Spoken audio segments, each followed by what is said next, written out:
Hi guys, welcome to YCC Yojit Creek Chat. నేను మీ Sai and thank you so much for your support. Match number 39, Chennai Super Kings versus Lucknow Super Giants. ఏ match అబ్బా ఇది! Almost Chennai కంట్రోల్లో ఉంది అనుకున్న టైంలో లక్నో జస్ట్ లాక్కెళ్ళిపోయారు మ్యాచ్ని. It's pure one man show Lucknow దగ్గర నుంచి. వన్ మ్యాన్ షోస్ అంటే మనం ఏదో అనుకుంటాం కానీ ఇది కంప్లీట్ అసలు ప్యూర్. అది ఒక్కడే నెగ్గించాడు అబ్బా. ఫస్ట్ ఓవర్లో వచ్చాడు బ్యాటింగ్కి Marcus Stoinis. 20th over 19.3 over దగ్గర మ్యాచ్ని ఫినిష్ చేశాడు. సూపర్ బ్యాటింగ్ అసలు. స్టాయినిస్ దగ్గర నుంచి ఈ రేంజ్ అసలు నేనే కాదు ఎవరో ఎక్స్పెక్ట్ చేసి ఉంటారు అసలు. ఎందుకంటే స్టాయినిస్ మహా అయితే 30 రన్లు కొడతాడు, 50 కొడతాడు, మ్యాక్సిమం 70 అంతే. అండ్ వెళ్ళిపోతాడులే ఎప్పుడైనా అనుకున్నాం కానీ కంప్లీట్ ఇలా మ్యాచ్ని యాంకర్ కావాల్సినప్పుడల్లా బౌండరీస్ కొడుతూ ఇలా మ్యాచ్ కంప్లీట్ చేస్తాడని నేనైతే అసలు ఎక్స్పెక్ట్ చేయలేదు. ఎప్పుడైతే వాళ్ళు డికాక్ అండ్ రాహుల్ అయిపోయారో I thought it is gone. ఎందుకంటే తర్వాత స్టాయినిస్ ఉన్నాడు, తర్వాత పూరన్ ఉన్నాడు. సో వాళ్ళు ఆస్కింగ్ రేట్ ఎక్కువ ఉంది. సో ఎక్కడో చోట వాళ్ళు దొరుకుతారు అనుకున్నాను. But I did not expected Marcus Stoinis to play like this. Marcus Stoinis అసలు ఫామ్లో కూడా లేడు ఈ ఐపీఎల్. ఒక 50 కొట్టాడు అంతే. అండ్ తన సెంట్రల్ కాంట్రాక్ట్ కూడా పోయింది. ఆస్ట్రేలియా సెంట్రల్ కాంట్రాక్ట్ ఇవ్వలేదు Marcus Stoinis. So I thought Chennai's game.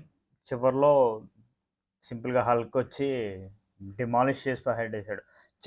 చెన్నైలో ఓడించారు. అది చెన్నైలో ఓడించడం అనేది ఆ క్రౌడ్ డెఫినెట్గా పిచ్ సపోర్ట్ కూడా ఉంటుంది.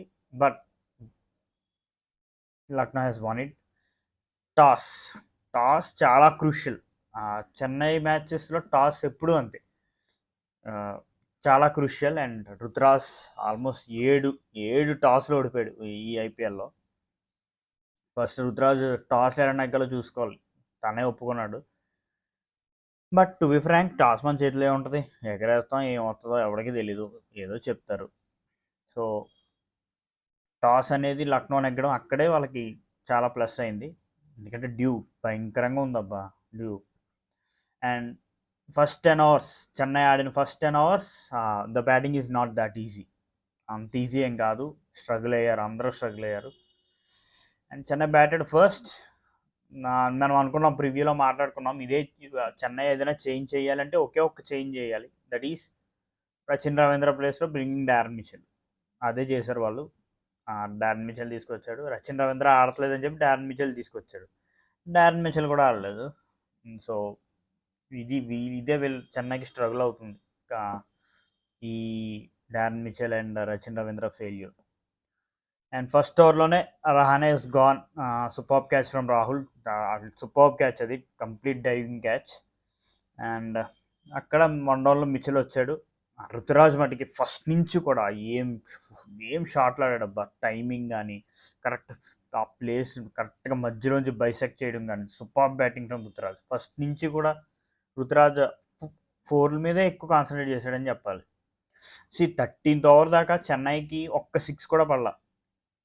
ఆ తర్వాత 13th ఓవర్ తర్వాత 10 6లు పడ్డాయి because of thanks to Shivam Dube. Mitchell ఈ స్ట్రగుల్ అయ్యాడు. అండ్ పవర్ ప్లేకి లాస్ట్ ఓవర్లో ఎస్ ఠాకూర్కి is gone. 6th over power play last ఓవర్లో ఒక్క రన్ వచ్చింది. అక్కడ ఇంకొంచెం వచ్చిండుంటే డెఫినెట్గా అది ప్లస్ అయి ఉండేది. 5 ఓవర్స్లో they are 49 power play. So they are 49 for 1. Chennai is reasonable in a good position in power play. ఆ 6th ఓవర్ ఒక రన్ వచ్చింది, వికెట్ పోయింది. సో అక్కడ చెన్నై ఎందుకని జడేజాని అప్ ద ఆర్డర్, మరి జడేజాని వాళ్ళు ఫ్యూచర్లో నెంబర్ 4 కింద చూస్తున్నారో ఏంటో తెలియదు, కానీ they are bringing Jadeja. And అది వర్క్ అవ్వట్లేదు. Jadeja 19 balls 16 runs. అసలు బిలో 100 స్ట్రైక్ రేట్. చాలా ఘోరం ఇది. ఆ పొజిషన్లో బిలో 100 స్ట్రైక్ రేట్ అంటే. సేమ్ మిచెల్ కూడా అంతే. మిచెల్ కూడా 10 balls 11 runs. And Rahane 3 balls ఆడాడు, 1 run. సో ఇక్కడే మీకు ఆల్మోస్ట్ 19 10 29 30 31 32 balls-లో మీకు 10 26 27 28 runs వచ్చినాయి. ఇక్కడే మీకు 5 ఓవర్లో జస్ట్ 28 runs వచ్చినట్టు. అండ్ ఆఫ్ కోర్స్ పిచ్ అంత ఈజీగా లేదు. బట్ చూస్తున్నాం కదా మనం మిగతా మిగతా టీమ్స్ ఎలా ఆడుతున్నారో. వాళ్ళు పవర్ ప్లేలో 100 రన్లు 80 రన్లు పెడుతున్నారు వాళ్ళు. సో చెన్నై షుడ్ పికప్ ఆ స్పీడ్కి, లేకపోతే అయితే చాలా కష్టం. జడేజా వన్ డే ఆడినట్టు ఆడాడు. అండ్ మిచెల్ అయితే complete out of form. And అక్కడ శివం దుబే వచ్చాడు. జడేజా అప్పటికే Ruturaj is playing well. Jadeja last is wicket 12th over దగ్గర. అక్కడ చెన్నై స్కోర్ 101 for 3. ఇంకా 8 ఓవర్స్ ఉన్నాయి. మహా అయితే ఒక 90 కూడా. 8 ఓవర్స్లో 90 అంటే దే మే గెట్ 190 200 మధ్యలో రావచ్చు అనుకున్నాను. బట్ శివం దుబే ఏం ఆడాడబ్బా.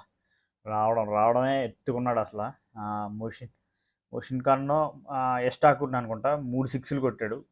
చాలా బాగా ఆడాడు అసలు. Super batting. వీళ్ళిద్దరు పార్ట్నర్షిప్ ఆల్మోస్ట్ 48 బాల్స్లో 100 పార్ట్నర్షిప్. అండ్ ఆల్మోస్ట్ 19.4 దాకా వీళ్ళ పార్ట్నర్షిప్ నడిచింది. గైక్వాడ్కి ఏమైందంటే, గైక్వాడ్ 100 దాకా బాగానే ఆడేశాడు, కానీ తర్వాత ఎందుకో కొన్ని బాల్స్ కనెక్ట్ అవ్వలేదు గైక్వాడ్కి. ఆ షఫుల్ అయ్యి ఆడదంటే వైడ్ ఆఫ్ స్టంప్ వేసే బాల్స్ని షఫుల్ అయ్యి ఆడదామని ట్రై చేశాడు, కానీ అవి కనెక్ట్ అవ్వలేదు. మూడు డాట్ బాల్ పడ్డాయి. గైక్వాడ్కి కనెక్ట్ అవ్వలేదు, అది ఇష్యూ అయింది. అండ్ శివం దుబే రన్అట్ అయ్యాడు. చివరిలో ధోని వచ్చి ఒక 4 కొట్టాడు. సో ఫైనల్గా 210 is a very good score on Chennai wicket, అందులో డౌటే లేదు. అసలు 200 అబోవ్ ఎప్పుడు చేసి కూడా చేయలేదు చపాక్లో. And that to they got a very good start. చెన్నైకి చాలా మంచి స్టార్ట్ వచ్చింది. ఫస్ట్ ఓవర్లోనే the last Quinton de Kock. And తర్వాత రాహుల్ 4 కొట్టాడు, 6 కొట్టాడు. అండ్ రాహుల్ కూడా 5th ఓవర్ దగ్గర రాహుల్ కూడా అవుట్ అయ్యాడు ముస్తఫిజర్కి. సో ఎస్ వీళ్ళు. అండ్ నెంబర్ 4లో దేవదత్ పడిక్కల్ని దించారు వాళ్ళు. దేవదత్ పడిక్కల్ ఈ స్ట్రగ్లింగ్ ఫ్రమ్ వన్ ఎండ్, కంప్లీట్గా స్ట్రగుల్ అవుతున్నాడు అసలు. అండ్ జడేజాకి ఒక ఓవర్ బాగానే వేసాడు. అక్కడ మోయిన్ అలీ కూడా ఫస్ట్ ఓవర్ చాలా బాగా వేసాడు. So something. బట్ ఒక పక్క నుంచి స్టోయినిస్ కొడతానే ఉన్నాడు, అది వేరే విషయం. ఒక ఎండ్లో వీళ్ళు స్ట్రగుల్ అవుతున్నారు అనుకున్నప్పుడు దేవదత్ పడిక్కల్ 11th ఓవర్ దగ్గర దేవదత్ పడిక్కల్ అవుట్ అయిపోయాడు. Pathirana bowled super first over. అక్కడ పతిరానా దేవదత్ పడిక్కల్ వికెట్ తీయకుండా ఉండుంటే చెన్నై ఏమైనా నెగ్గి ఉండేదేమో. అక్కడ పడిక్కల్ అవుట్ అయిపోవడం. నిక్లస్ పురన్ వచ్చాడు. నిక్లస్ పురన్ వచ్చిన స్టార్టింగ్లో నిక్లస్ పురన్ కూడా అంత ఫ్రీగా ఏం ఆడలేదు. బట్ స్టోయినిస్ మటుకి ఎవరిని, మోయిన్ అలీని అయితే ఒక ఓవర్ 4, 6, 4 స్టక్ కొట్టాడు మోయిన్ అలీని. సో వాళ్ళు ఇంక స్పిన్ ఆపేశారు. అండ్ దీపక్ చహర్ని కొడుతున్నారు. దీపక్ చహర్ అంత బాగా బౌలింగ్ చేశాడు. 2 overs 11 for 1. సో పవర్ ప్లేలోనే ఎక్కడ ఒక్క చాటు ఇంకొక ఓవర్ ఇచ్చేయాల్సింది దీపక్ చహర్కి. మరి ఎందుకనో ఫస్ట్ ఓవర్ ఇచ్చారు దీపక్ చహర్కి, నెంబర్ 2 లేదు నెంబర్ 3 ఇచ్చారు.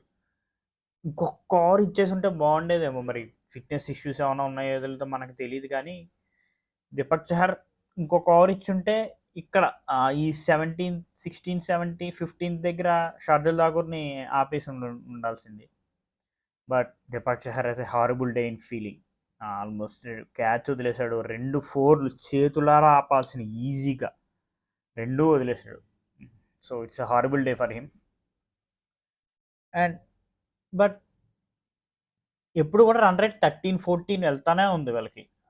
బట్ చెన్నై అండ్ లక్నో ఆ ఓవర్స్ పొజిషన్స్కి సేమ్ పొజిషన్లో ఉన్నారబ్బా. చెన్నై వాళ్ళు ఆల్మోస్ట్ 6 ఓవర్స్లో తీసుకోండి 91 runs లాస్ట్ 6 ఓవర్స్లో Chennai. And Lucknow Super Giants 88 runs. వాళ్ళకన్నా తక్కువే కావాలి వీళ్ళకి, వాళ్ళు కొట్టిన దానికన్నా 88 runs. అక్కడ ముస్తఫిజుర్ది ఒక 13 over రన్ వెళ్ళిపోయింది. సో ఫైనల్ ఈక్వేషన్ ఎక్కడికి వచ్చింది? 5 overs 75. అక్కడ షార్దుల్ ఠాకూర్ ఓవర్ అనేది చాలా దెబ్బ అయిపోయింది. అక్కడ Shardul Thakur considered almost 20 runs, 20 runs ఇచ్చేసాడు Shardul. So the equation came to 4 overs 55. 4 overs 55 Stoinis and Puran ఆడుతున్నారు. అక్కడే గేమ్ అనేది అయిపోయింది అనుకున్నాం. బట్ పతిరానా ఇంకో హోప్ ఇచ్చాడు. జస్ట్ 9 runs 8 runs ఇచ్చి wicket the crucial wicket of Nicholas Pooran wicket వచ్చిన తర్వాత అగైన్ మళ్ళీ చెన్నైకి ఒక హోప్ వచ్చింది. అండ్ దీపక్ కూడా వచ్చాడు. దీపక్ కూడా చాలా బాగా ఆడాడు అబ్బా. దీపక్ కూడా అంతలా ఆడతాడు అనుకోలేదు నేను. డెఫినెట్గా చోక్ చేయొచ్చేమో అనుకున్నాం, కానీ దీపక్ కూడానే ఆల్మోస్ట్ 6 balls 17 runs కొట్టాడు. అండ్ ఇంకా అయిపోయింది అక్కడతోనే. లాస్ట్ 3 ఓవర్స్‌లో they need just around 31 runs ఎంతో కావాలి. అక్కడ పతిరానా కొంచెం ఏమైనా టైట్ ఓవర్ ఏసుండి లాస్ట్‌లో ముస్తఫిజర్‌కి అబౌవ్ 20 రన్స్, కనీసం 20 రన్‌ల పైన ఇస్తే ఏదైనా ఛాన్స్ ఉండేదనుకున్నాం కానీ అక్కడ కూడా Pathirana considered almost 15 runs 13 run ఎంతో వచ్చింది. ఆ టైంలోనే లాస్ట్ దీపక్ చహర్ మిస్‌ఫీల్డ్ వచ్చింది 4. సో లాస్ట్ ఓవర్కి దే నీడ్ జస్ట్ 17 రన్స్. ఇద్దరు సెట్ బ్యాట్స్మెన్స్ ఉన్నారు, ఆపడం కష్టం. అండ్ 6-4 నో బాల్ 4 అండ్ ఇంకో 4 అయిపోయింది మ్యాచ్.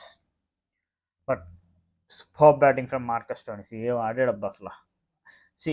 కంప్లీట్ ఓవర్ షాడో చేస్తాడు చెన్నై మొత్తాన్ని.